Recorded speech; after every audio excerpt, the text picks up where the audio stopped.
আসসালামু আলাইকুম ওয়া রাহমাতুল্লাহি ওয়া বারাকাতুহু। আউযু বিল্লাহি মিনাশ শাইতানির রাজিম। বিসমিল্লাহির রহমানির রহিম। নাহমাদুহু ওয়া নুসাল্লি আলা রাসূলিল কারীম, আম্মা বাদ। প্রিয় বন্ধুরা, আপনাদেরকে আমি এই যে জিনিসটা দেখাচ্ছে, তো আপনারা সবাই কম বেশি আমরা চিনি। অনেকে জানি আর কি উপকারিতা, অনেকে জানি না। যারা না জানি তাদের জানানোর জন্য আমি এই টোটকাটি আপনাদের মাঝে দিচ্ছি। চেষ্টা করবেন এই শীতকালে সবার জন্য বিশেষ উপকারী, বিশেষ উপকারী।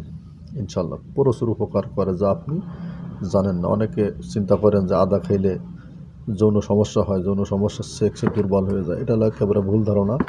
যৌন সমস্যা আরও তাদেরকে সুস্থতা দান করে আদা। আল্লাহ পাক এই আদার ভিতরে এতটা ক্ষমতা দিয়েছেন। কীভাবে খাবেন আমি আপনাকে বলছি, খাওয়ার নিয়ম।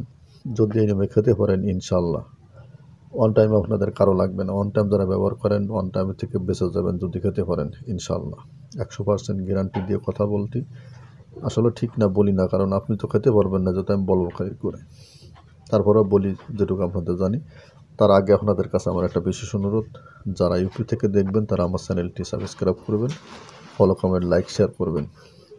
এবং যারা ফেসবুক থেকে দেখবেন তারা ফলো করবেন। আপনাদের কাছে বিশেষ অনুরোধ। আমি আপনাদের জন্য কষ্ট করে আদায় টাকা দিয়ে কিনে নিয়ে আসছি, এনে তারপর আপনাদেরকে ভিডিও দিচ্ছি উপকার জানি, তা আপনাদের জানানোর জন্য। তা আপনারা যদি উপকার করেন তো ইনশাল্লাহ আমার উপকার হবে।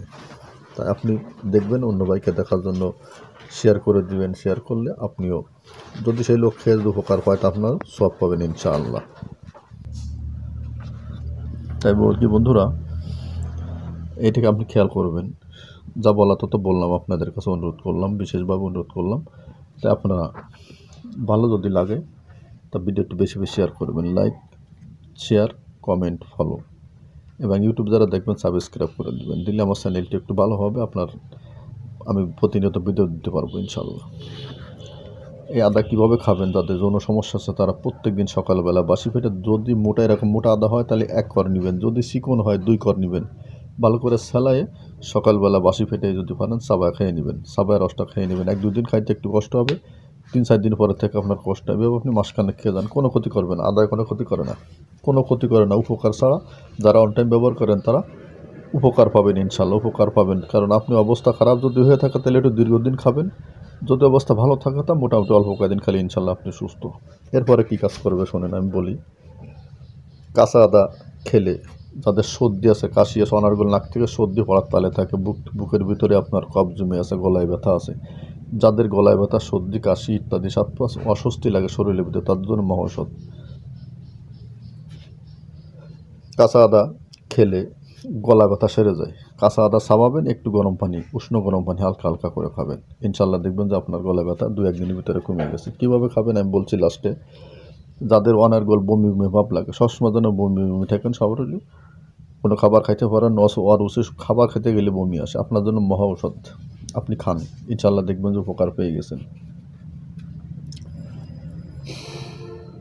এই কাঁচা আদার ভিতরে আপনার শরীর অনেকটা রোগের প্রতিরোধ ক্ষমতা আছে। এই কাঁচা আদা আপনার শরীরের রোগকে প্রতিরোধ ক্ষমতা বাড়িয়ে দেবে ইনশাল্লাহ। আল্লাহ পাক এর ভিতরে এত ক্ষমতা দিয়েছেন, ব্যবহার করে দেখেন ইনশাল্লাহ উপকার পাবেন। দাঁতে যাদের সমস্যা, 12 মাস দাঁতের সমস্যা, দাঁতে ডাক্তার দেখাইতে দেখাইতে দেখাইতে এখন আপনি হেফজোনা হাফেজ হয়ে গেছেন। কিন্তু এখন আর আমরা ওই যে কথায় কথা বলি হাফেজ হয়ে গেছি নাকি, সেরকমের অনেক কিছু করেছেন, অনেক কোনো উপকার পাচ্ছেন না। আপনি নিয়মিত আদা খান এবং দাঁতের গোড়ায় যেখানে সমস্যা সেইখানে চাবা একটু লাগায় রাখেন। প্রত্যেকদিন 3-4 দিন করেন, ইনশাল্লাহ দেখবেন যে আপনি আগের মতন, এক ছোটোবেলার মতন দাঁত আপনার হয়ে গেছে। যারা অতিরিক্ত ঘামেন, কাজকাম করলে বা না করলেও খালি খালি অনার্গল ঘামতেছেন, আপনার জন্য মহা ঔষধ। তো কীভাবে খাবেন? যে কটা রোগের কথা বললাম, এই কটা রোগের জন্য কীভাবে খাবেন, সবচেয়ে ভালো হয় আপনি যদি একটু গরম পানির সাথে খেতে পারেন। আপনি একটু গরম পানির সাথে খাবেন, ইনশাল্লাহ দেখবেন উপকার হয়ে গেছে। কীভাবে খাবেন? 1 কর পর্যন্ত আদা নেবেন, কম নেবেন একেবারে। অনেকে আছেন যে একেবারে এত কৃপণতা ভাব দেখান যে বেশি খাইলে ক্ষতি হতে পারে, একেবারে কম খাইলে উপকার হতে পারে ইত্যাদি। এটা না, যে কোনো জিনিসটা একটা নিয়ম আছে, একটা মাপ আছে, সেই মাপ মতন খাবেন। কমপক্ষে 1 কর খাবেন, সকালেও 1 কর, বিকালেও 1 কর। এইভাবে এক নিয়মে আপনি 3-4 দিন খান, 5 দিন খান, দেখবেন যে ইনশাল্লাহ আপনার যত সমস্যা আছে। যাদের পেটে সমস্যা আছে, পেটের সবসময়ের জন্য অপরিপক্ক থাকে পেট, যাদের নষ্ট, একেবারে পেট নষ্ট, তাদের জন্য মহা ঔষধ। খেয়ে যান, কয়েকদিন খেলে ইনশাল্লাহ বুঝতে পারবেন। সবাইকে ধন্যবাদ। আবার বিশেষ অনুরোধ করলাম, সবাই ভিডিওটা বেশি বেশি শেয়ার করবেন। যারা ইউটিউবে দেখবেন তারা সাবস্ক্রাইব করবেন, যারা ফেসবুকে দেখবেন ফলো করবেন, শেয়ার করবেন, কমেন্ট করবেন, লাইক করবেন। সবাইকে ধন্যবাদ। আসসালামু আলাইকুম ও রাহমাতুল্লাহ। যদি কিছু জানার থাকে, ভুল হয়, কেউ আদা যদি না চিনেন সেগুলো খাবেন না। খাওয়ার যদি কোনো সমস্যা মনে করেন আমাকে কমেন্টে জানাবেন, আমি ইনশাল্লাহ সাথে সাথে উত্তর দিয়ে দেবো। যখনই মোবাইল হাতে নিই তখন উত্তর দিয়ে দেবো। সবাইকে ধন্যবাদ। আসসালামু আলাইকুম ও রাহমাতুল্লাহ।